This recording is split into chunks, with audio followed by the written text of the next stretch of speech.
Bonjour chers internautes. Aujourd'hui, on va parler sur le déroulement de la guerre du 1-23. On va montrer la manière dont la guerre s'est déroulée du 6 mai 2012 au 5 novembre 2013.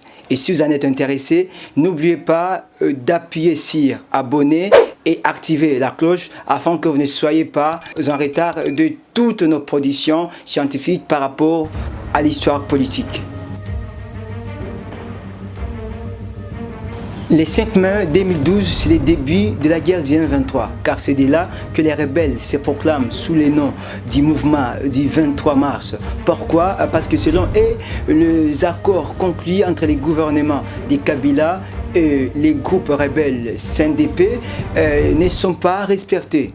Et d'ailleurs, si vous voulez comprendre bien cette histoire, veuillez suivre notre vidéo qu'on a postée ici dernièrement, intitulée Les causes et les origines de la guerre du 1-23 de 1881 à 2012.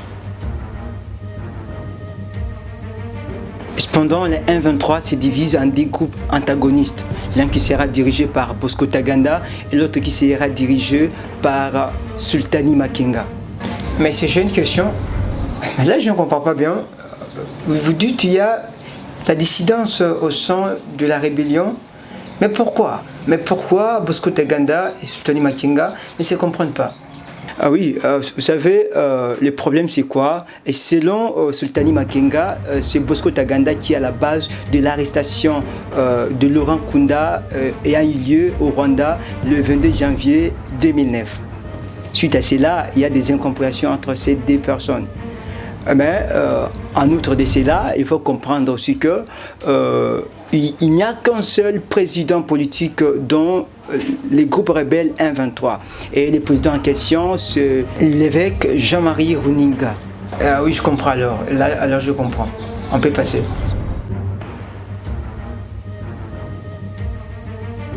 Le 6 juillet, les rebelles du 1-23 lancent une attaque dans la ville de Bunagana. En peu de jours, la ville de Bunagana tombe sous les contrôles rebelles, sans des résistances de la part de FARDC. Et d'ailleurs, qu'est-ce qui va se passer? Les soldats de FARDC vont commencer à prendre fuite vers l'Ouganda. Mais le 1-23 va enchaîner des attaques jusque dans les territoires des Rutshuru qui à son tour va tomber sous le contrôle rebelle sans de persistance de la part de l'armée nationale de la RDC. Et aussi, il faut comprendre que Rutshuru, nous sommes à 70 km au nord de la ville de Goma. Le 10 juillet 2012, les rebelles du 1-23 sont déjà à 40 km de la ville de Goma. Par suite, les territoires de Roubaré et celui de Nabuganga vont aussi tomber sous le contrôle rebelle. Et là, il n'y a que la ville de Goma qui reste.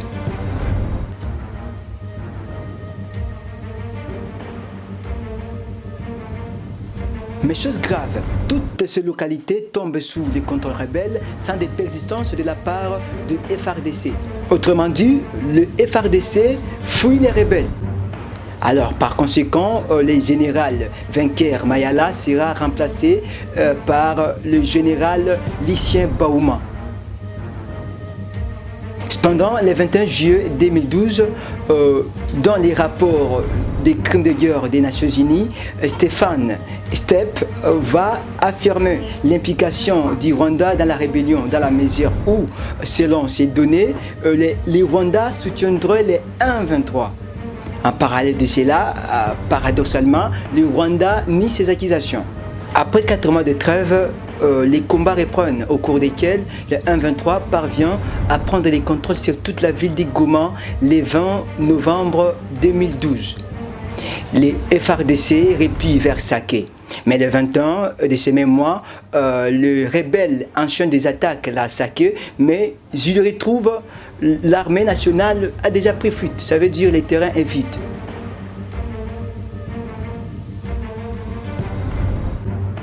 À ce moment-là, c'est la honte pour la RDC. Et d'ailleurs, dans une interview autorisée par la journaliste belge appelée Colette Brackman, le général rwandais, qui à ce moment-là est déjà le ministre de la Défense, James Kabarebe, va affirmer ses propos. Les Congos n'est pas même en capacité de tuer un rat.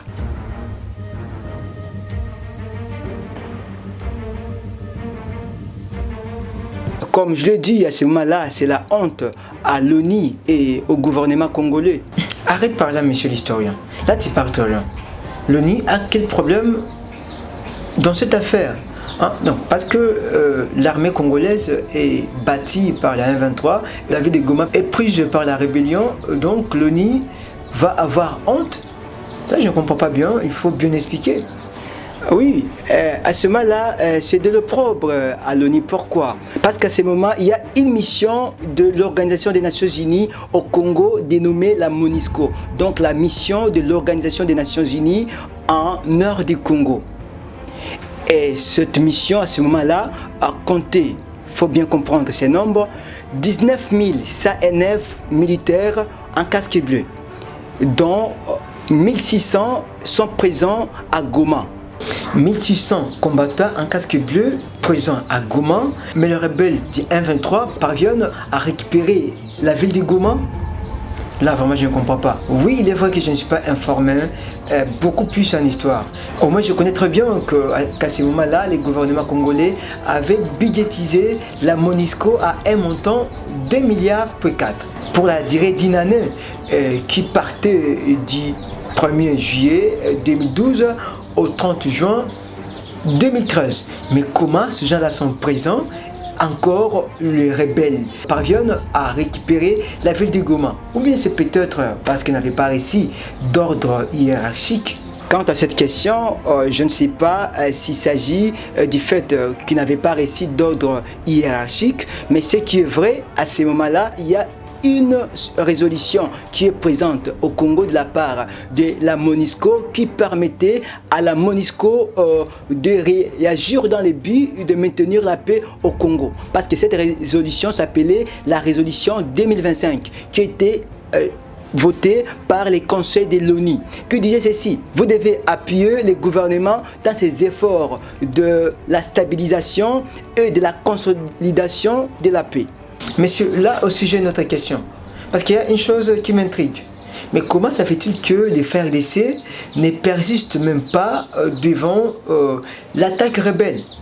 Oui, je comprends bien cette question, mais quant à cette question, vraiment je ne sais pas trop. Mais ce qui est vrai, est selon le président Joseph Kabila et les généraux qui contrôlent déjà le Nord Kivu, disaient que ce qui est à la base du fait que les FARDC prennent fuite devant l'agression rebelle, c'est parce qu'au sein des FARDC, il y a des officiers qui gardent encore des liens avec des rebelles et qui donnent des ordres contraires à leurs unités. C'est ainsi que le chef d'état-major de l'armée de terre, Gabriel Amissi, sera remplacé par François Olinga. Alors, comment est la réaction de Kabila face à ces problèmes? Quant à la réaction de Kabila par rapport au fait qu'il y a des officiers qui gardent encore des liens avec des rebelles, qu'est-ce qu'il fera? Il va organiser un séminaire à Kinshasa, au sein duquel il va inviter tous les officiers originaires du Kivu. Mais pardon messieurs, les séminaires organisés par Kabila, les seuls invités des séminaires ne sont que les officiers originaires du Kivu. Là je ne comprends pas très bien. Mais pourquoi seulement ce sont les officiers originaires de Kivu qui en sont concernés? Peut-être c'est parce que ce sont eux qui sont les artères de la guerre, ce sont eux qui sont les victimes de la guerre. Mais c'est quoi le problème là-bas? Je comprends bien, mais peut-être c'est toi qui ne comprends pas bien la situation. Les séminaires est mascaradé, c'est une mascarade mise en place par Joseph Kabila dans le but de maintenir les officiers originaires du Kivu dans la ville de Kinshasa. Et c'est pourquoi, une fois arrivés à Kinshasa, tous les officiers originaires du Kivu seront retenus et remplacés par les officiers qui ne sont pas originaires du Kivu. Et c'est de là que Mamadou Ndala prend alors les postes du colonel, assumant la défense de la ville de Goma et de tous les Nord Kivu. Eh bien, le général Bauma aussi sera donc remplacé bien que le général de la 8e région militaire à Goma. Je comprends bien cette question, mais là il faut comprendre une chose, que le général Baouma n'est pas originaire du Kivu. Les remplacements ne concernent que les originaires du Kivu. Et lui, Baouma, il est les natifs d'Etola, une localité se retrouvant dans les territoires d'Isangui, dans le district de Chopo, dans la province orientale. La même province dont Mamadou Ndala est ici. Vraiment, je comprends très bien. Merci. À ce moment, le gouvernement congolais s'assure qu'il n'y a plus des infiltrés dans les FARDC.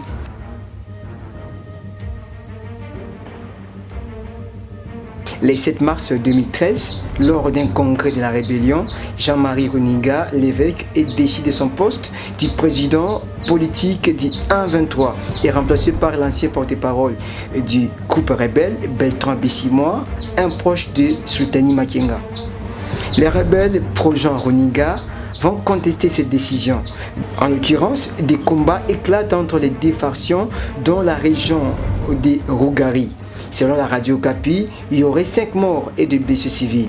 L'ONU, déjà vilipendée par les rebelles du 1-23, cette fois-ci elle cherche à se racheter. Qu'est-ce qui se passe?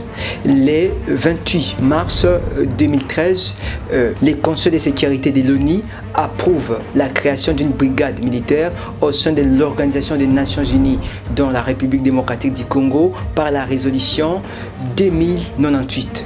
Cette brigade de l'ONU est composée de 3600 hommes en casque bleu, provenant du Malawi, de la Tanzanie et de l'Afrique du Sud. Et cette brigade de l'ONU sera commanditée par un certain Carlos Alberto Dos Santos, chargé de mener des opérations offensives ciblées contre les insurgés à l'est du Congo, mais tout cela en coalition avec l'armée nationale congolaise, donc les FARDC, au sein desquels Mamadou Ndala prend déjà les postes d'assumer la sécurité et la défense de la ville de Goma.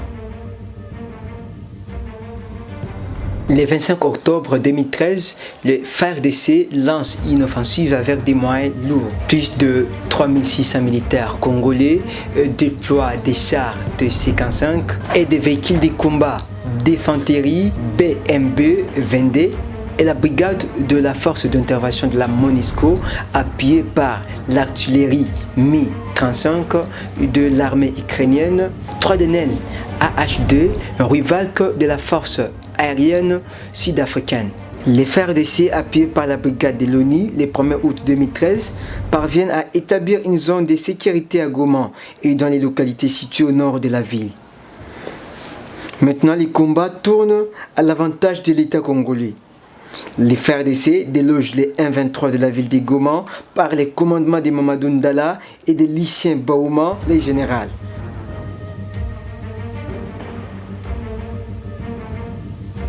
Étant appuyés par la brigade de l'ONU, les FARDC reprennent les territoires de Rutshuru jusqu'au territoire de Nyiragongo. Le 30 octobre, le Bunagana revient entre les mains des FARDC.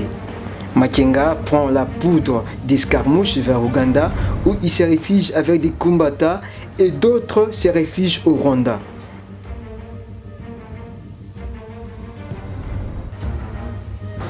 Le 12 décembre 2013, à Nairobi, l'État congolais conclut des accords avec les ex-membres du 1-23. Selon ces accords, les 1-23 renoncent à la rébellion et, en parallèle de cela, l'État congolais adopte une loi d'amnistie générale, sauf pour les personnes accusées de crimes contre l'humanité, génocide et violences sexuelles.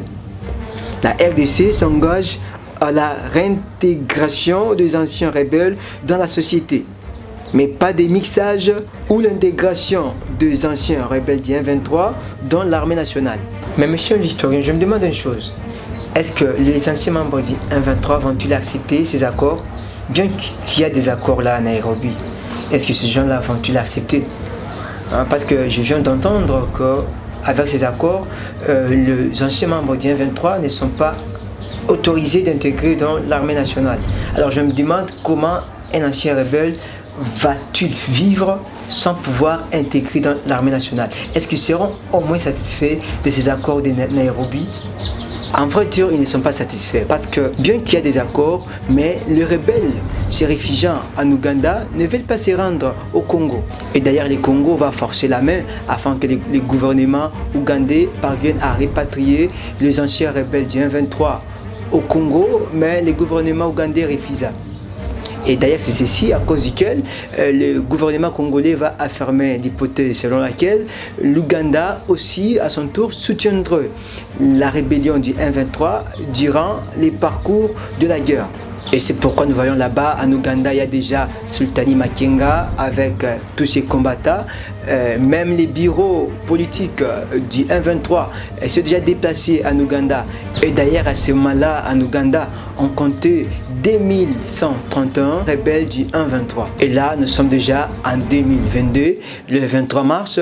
La rébellion du M23 va de nouveau attaquer les dernières positions de FARDC à Tchanzu et Runyoni. Ah, mais pardon, monsieur l'historien, ne voyez-vous vraiment pas que vous sautez? Nous sommes en 2013 là, comment êtes-vous déjà en 2022? Oui, je savais que tu poserais cette question, mais ça, c'est une autre histoire. Dans la prochaine vidéo, on en parlera.